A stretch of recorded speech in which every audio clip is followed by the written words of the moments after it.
FoxNews.com sharing a report from the Wall Street Journal that says President Biden has shown signs of poor cognitive performance in private meetings with congressional lawmakers as his age and mental acuity continue to come into question ahead of November's presidential election. I'll read directly from the Wall Street Journal's report.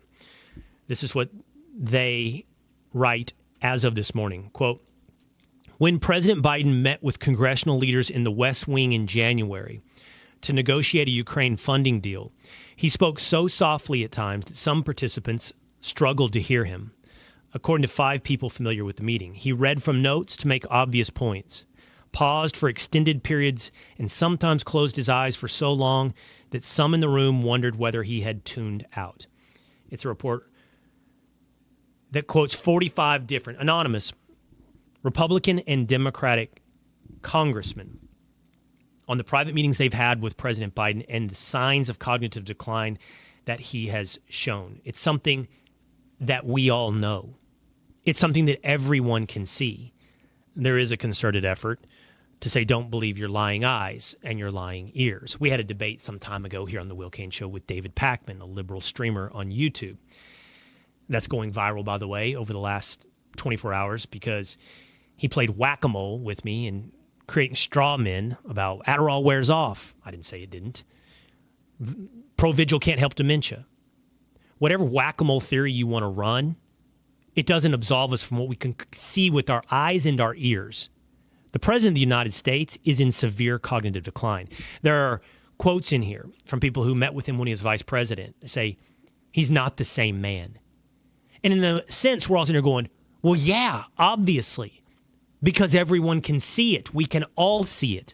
Falling downstairs, trailing off in sentences, saying things that make no sense whatsoever. You know, we just sat down with President Trump for an hour and a half, and there's also an effort to do some sort of like equivalency with President Trump. Like he's made some verbal mistakes here and there. So, he's 77, Biden's 81. I just did an hour and a half with President Trump. I'm going to tell you, objectively, no, nothing. You think Biden could do this? I don't think he could do this. Sit with you guys for this long? Talk like this? No, I don't think he could do this.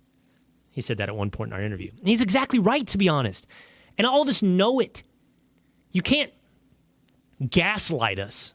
My favorite, I think it's a lefty term at this point. I don't know. You can't pull some fraud on us that it's not happening by saying, it's not Adderall, it's not Provigil. I don't know. Fair. I'm not prescribing him medications. I don't know what gets him up on some days and leaves him so trailing on other days. And by the way, I don't even care if it is drugs.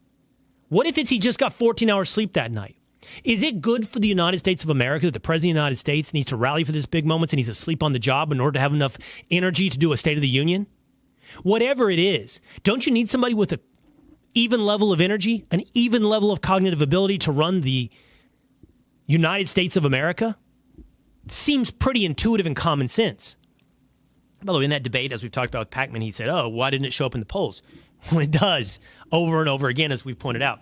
In March, the Wall Street Journal conducted a poll of who has concerns or whether or not you think the presidential candidate has the mental capability to hold the office. 28% felt confident about Joe Biden. 46% about Donald Trump. Everyone sees it. Everyone sees it with Joe Biden. They don't think they're the same. They don't think he's on top of his game. And as we have reporting this morning from the Wall Street Journal, by the way, this is a serious threat to the United States of America. Okay, set aside for a minute ideology, set aside corruption, set aside anything else. The leader of the free world needs to be of sound mind. That seems to be a fairly low bar, a low threshold that we should be able to clear. And you can't gaslight us. You can't tell us not to believe our eyes and our ears and tell us, oh, no, he's all good at 81. Sharp as a tack, day in, day out, capable of running the United States of America. This right here is a voting issue alone, enough that should sway independents, should sway anybody, regardless of the opponent. Again, feels like stating the obvious. He should be of sound mind. The President of the United States of America.